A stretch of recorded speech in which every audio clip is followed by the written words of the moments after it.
the quality isn't always the highest that you can expect. But that's what we're here for. No, I'm just kidding.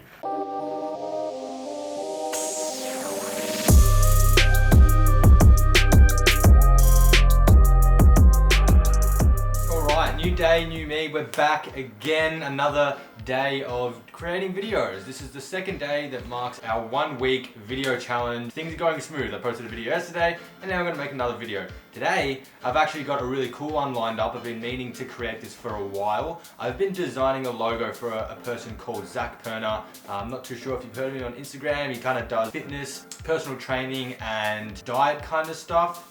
Fucking jacked. He's basically trying to start a new business called Slouch Potato. This is a pajama business and the branding is centered around a potato. Interesting, cool. I thought, why not? Let's help him out and provide our services. Now, what makes this interesting is that he received a logo from someone else on Fiverr. Now, if you're not aware what Fiverr is, you can basically go on there and commission a freelance designer or artist and you will pay however much they charge, but it usually is low. The name Fiverr derives from things usually centered around being $5. So yeah, you can get some pretty cool stuff on there, but the freelancers are kind of just starting up and they just want to get a little bit of hands-on experience with design work, and the quality isn't always the highest that you can expect. But that's what we're here for. No, I'm just kidding. But yeah, Zach came to me through a friend of mine, through word of mouth. He basically wanted to upgrade this logo that he previously had into something just a little bit better. Now this was the logo he had and I'm going to show you exactly what we did to it. So without further ado, jump into the computer and I'm going to show you the process. Alright, so the first thing that I did before creating any form of design was make a mood board. And so I went on the internet, I had a look at kind of some other logos centered around the idea of a potato and potato characters, caricatures. I had a little look at how to go about creating eyes, mouths, etc. Because this was the first time that I'd ever done something like this. And so I wanted to kind of get a feel of how other people have done it. Once I had my mood board, I could definitely start to formulate an idea of what direction I wanted to take the design work. I didn't do any sketches at all. I actually just jumped straight into Illustrator and this is what you're watching now. I started off by creating the character, which could also be considered as the logo. I started playing around with the shape and body. I started creating the mouth, eyes, and the hat, the little hat that he's wearing. Now, as you can see, all of this has been taken from the original design. Zach did say that he liked the original design and the concept that it was following. And so I made sure to take little aspects of that and carry it through to my own design. Did we want it to be cute? Did we want it to be kind of normal? I actually got some feedback from him saying that one of the concepts looked a little bit psychotic. I think it was this one. And we kind of just worked together and found what variation we really liked. Moving on from this, we decided that we didn't like the shape. We wanted something that looked a little less like a pear. We did like the blue color and variation of the hat, and we changed a few things up with the eyes and the mouth. We didn't want it to look too cartoony or too cute. We wanted it to kind of just be a little bit more simple. We went with this character here. I also presented Zach an abstract variation of this character once we came up with it, just to show him a geometric version of the concept. Sometimes it's really good to present your client with as many different variations as possible, just so that they feel like they're getting a really good service and you are providing them a good service by doing that. The second stage was playing around with typography. Now the typography was going to go hand in hand with the logo, and so they needed to be quite similar. I didn't have too much time in each stage. I quoted him for 6 hours all up, and so I wanted to spend 2 hours on each stage. And so I didn't have the time to go through a wide assortment of fonts. So what I did was basically pick 2 that I really liked. I picked a script font, obviously taken from the original logo. The original logo was a script font, and so I decided to pick one that I thought worked a little bit better. And I went with the sans serif font that I thought had a really cool, earthy, a little bit of a grungy vibe to it as well. I liked both concepts. They definitely conveyed different feelings and we decided to go with the script-like font. So we figured out the typography that we liked and the kind of style that we were going for. Now we had to figure out the layout. So I remember I was placing the hat on the type at one point. This was a cool idea and we liked it for a little bit, but then we decided to scrap that eventually. And we were also placing the logo inside the typography because that is how the original logo was.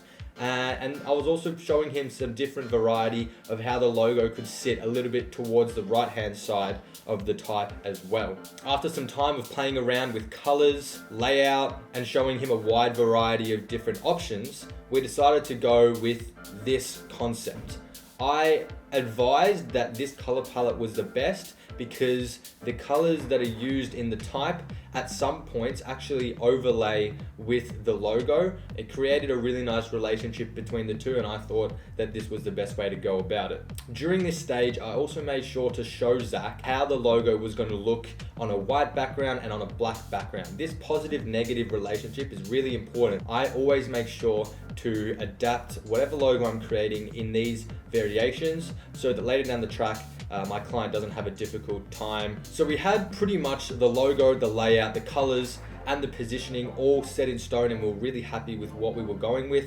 The next stage was refinement. Now, I did spend a lot longer on my second stage and my first stage. There wasn't that much time that I actually had left throughout this stage, but we were lucky because there wasn't much left to do. All I did was essentially tidy up the overall design. I remember making sure to add a little bit of a shadow behind some of the type where the potato actually falls in, just to create a little bit of depth. I thought it was a nice touch. Within this stage, we also created the brand mark. Now, Zach had a brand mark made. This is the original one. It was just a little potato with an SP in it. He wanted me to obviously redesign this one as well, and so I took the time out of this stage to create this. Now, I came up with 6 different variations. They were all following the same idea, and we ended up going with this one. It actually uses the positive and negative design principle really, really well. I like that, and he will be able to apply it on any background. I made sure to show him what this looks like in a black and white version as well.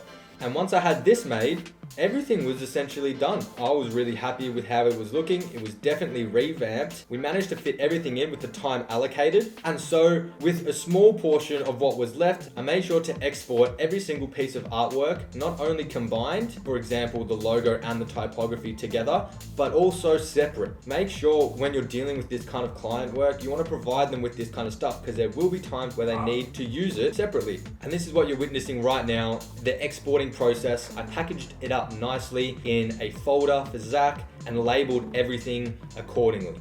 This is really important and is a big part of your professionality as a freelance graphic designer.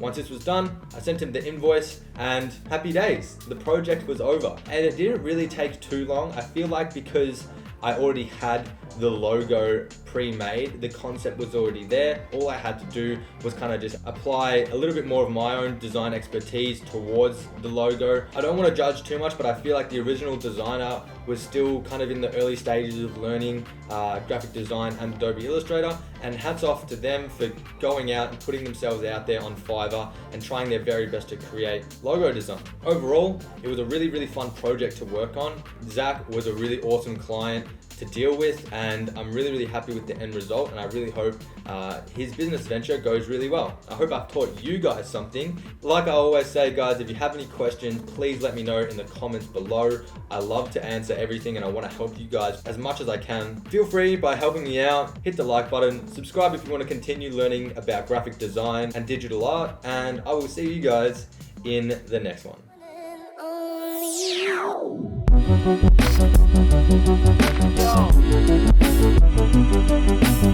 Yo.